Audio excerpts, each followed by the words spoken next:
All right, welcome to The Explainer. Today we are diving deep into a masterclass in ancient political strategy, and it's coming straight out of 1 Maccabees, chapter 11.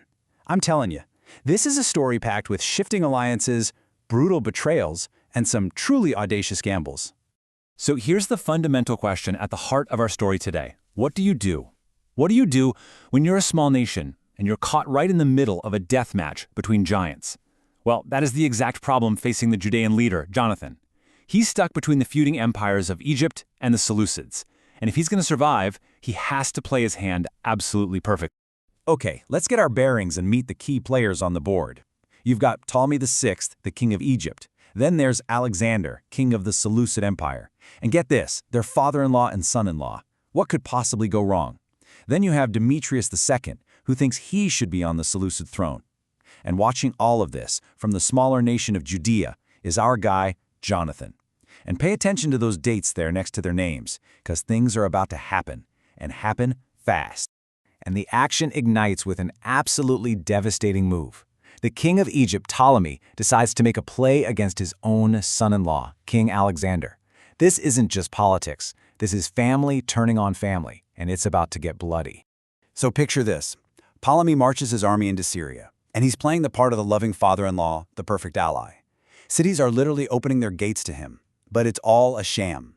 Behind the scenes, he sent messengers to Demetrius, his son-in-law's mortal enemy, with an incredible offer. Help me take down Alexander, and you can have his kingdom, and his wife, who, by the way, is Ptolemy's own daughter. Unbelievable. And things just move with brutal lightning speed. On day one, the armies clash, and Alexander is totally crushed. He flees into Arabia. By day two, an Arabian chieftain has his head and sends it as a trophy to Ptolemy. But then, on day 5, just 3 days after claiming victory and putting on 2 crowns, Ptolemy himself just dies. In less than a week, 2 of the 3 great kings are off the board. The entire region is thrown into chaos. So with 2 kings dead, that leaves the third player, Demetrius, as the new top dog. And he is not a fan of Jonathan, because Jonathan had sided with his rival, Alexander. So if you're Jonathan, this is a nightmare scenario. The new king hates you, and he has all the power. A furious message arrives from King Demetrius. He orders Jonathan to stop what he's doing, a siege in Jerusalem, and get himself to the royal court immediately. Now, for most leaders, this is a summons to your own execution. This is the end. But Jonathan, well, Jonathan sees it as an opening. And this is where he pulls off an absolute masterstroke of psychology. First, he flat out ignores the king's direct order and keeps the siege going. Then, instead of crawling to the king begging for his life, he assembles a delegation of respected elders and priests. And he doesn't come empty-handed. He loads them up with silver, gold, and fancy clothes and walks right into the lion's den. And you know what?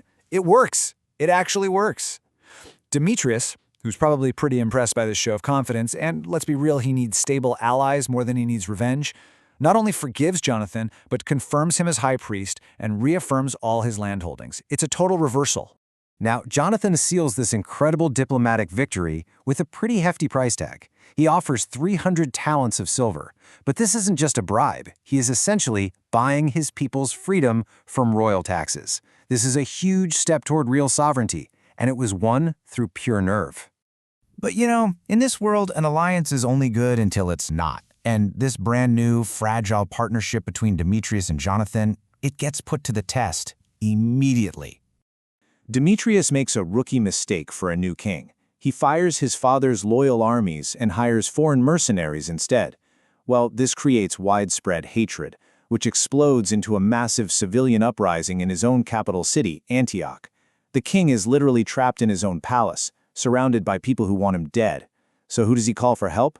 The one guy he was just threatening to kill, Jonathan. And we're not talking about a small protest here. We're talking about an estimated 120,000 citizens flooding the streets of Antioch. Their one and only goal? Kill the king. So what does Jonathan send to face down this enormous mob?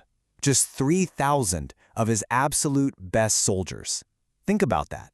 3,000 men against 120,000. It sounds like a suicide mission. And yet, it's not. This small, disciplined force just tears through the city. They start fires to create chaos and confusion, and they end up killing a staggering number of rioters. In a single day, they crush the rebellion and save King Demetrius from certain death. So Jonathan just proved he is the most valuable friend a king could possibly have. He saved the man's life and his throne. You'd think he'd be rewarded handsomely, right? Nope. Demetrius repays him with sheer treachery. The moment the danger is gone, he breaks every single promise he made, goes back on the tax deal, and starts making life miserable for Jonathan. Well, that kind of betrayal doesn't go unnoticed in the world of power politics. When a king shows he's untrustworthy, it creates an opening, and someone is always waiting in the wings to take that opening.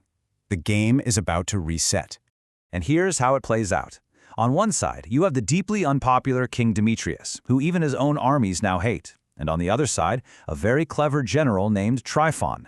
He finds the perfect pawn, the young son of the King Demetrius just replaced, a boy named Antiochus. A new civil war is brewing, and for Jonathan, that chaos means a new opportunity. For Jonathan, this is a pretty easy choice. Why stick with the king who just betrayed you? He jumps ship to the new challenger, Antiochus, who immediately showers him with rewards, confirmation as high priest, more territory, the fancy title king's friend, the works. He even makes Jonathan's brother Simon a regional captain. But signing with the new guy means you have to fight the old guy's army. And in their first major battle against Demetrius's forces, things go horribly wrong for Jonathan.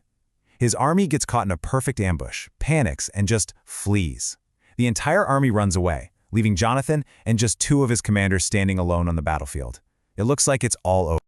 But this, right here, is where you see what Jonathan is really made of. Instead of running, he stands his ground. He takes a moment to pray, and then he turns to fight against impossible odds. And when his own men, the ones who ran, see their leader's incredible act of courage, they're shamed into returning. They rally around him, and together, they turn what should have been a disastrous defeat into a decisive victory. So what does this all tell us? This entire chapter is a brutal, brilliant lesson in survival. Jonathan navigates this world not by being blindly loyal to any one treacherous king, but by being fiercely loyal to his own people and their survival. It really makes you ask, in a world of shifting crowns and broken promises, is personal loyalty a weakness, or is loyalty to a cause the only real weapon you have?